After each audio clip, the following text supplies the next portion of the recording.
মুক্তিযুদ্ধে ভারত বাংলাদেশকে সহায়তা করেছিল, কিন্তু এর উদ্দেশ্য বা নেপথ্য কারণ কী ছিল? এবার সেই তথ্যই ফাঁস করলেন ভারতের এক সাংবাদিক।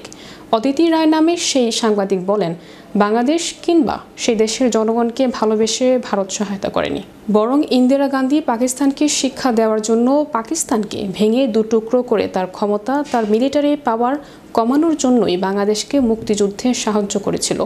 ধর্ম নিরপেক্ষতা নিয়ে তিনি বলেন, আমাদের দেশে কয়টা কালী মন্দির, দুর্গা মন্দির ভাঙা হয়েছে?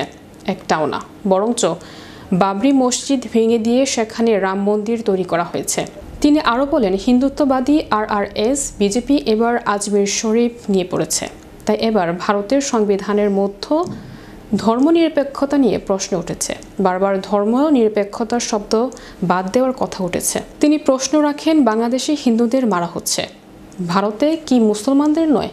গোটা উত্তর ভারতে 64টা পিটিয়ে মারার ঘটনা ঘটেছে, তার মধ্যে প্রত্যেকেই সংখ্যালঘু মুসলিম। শেখ হাসিনা বিষয়ে তিনি বলেন, গত 15 বছরে শেখ হাসিনা সরকার এক স্বৈরতন্ত্রকে দেশের উপর চাপিয়ে দিচ্ছিল। দেশের মানুষের ভোটাধিকার ছিল না। দেশের প্রধান বড় নির্বাচনী দলকে বাদ দিয়ে নির্বাচন হতো, আর সেই নির্বাচনে জিতে হাসিনা প্রধানমন্ত্রী হতেন।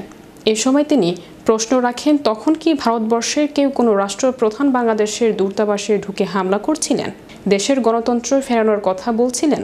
আজ ইসকনের 2-1 জন সন্ন্যাসীদের গ্রেফতার নিয়ে তারা উদ্বেগ, এত প্রতিক্রিয়া দিচ্ছেন, আন্দোলন করছেন। তখন কি আপনারা কেউ একবারও কথা বলেছিলেন, যখন জামায়াতে আমিরকে কোনো রকম আত্মপক্ষ সমর্থনের সুযোগ না দিয়ে জেলে দেওয়া হয়েছিল? তখন আপনারা কি কোনো রকম প্রতিক্রিয়া দিয়েছিলেন? এ সময় অদিতি রায় প্রশ্ন ছড়েন, হাসিনা সরকার কি ধর্মনিরপেক্ষ ছিল?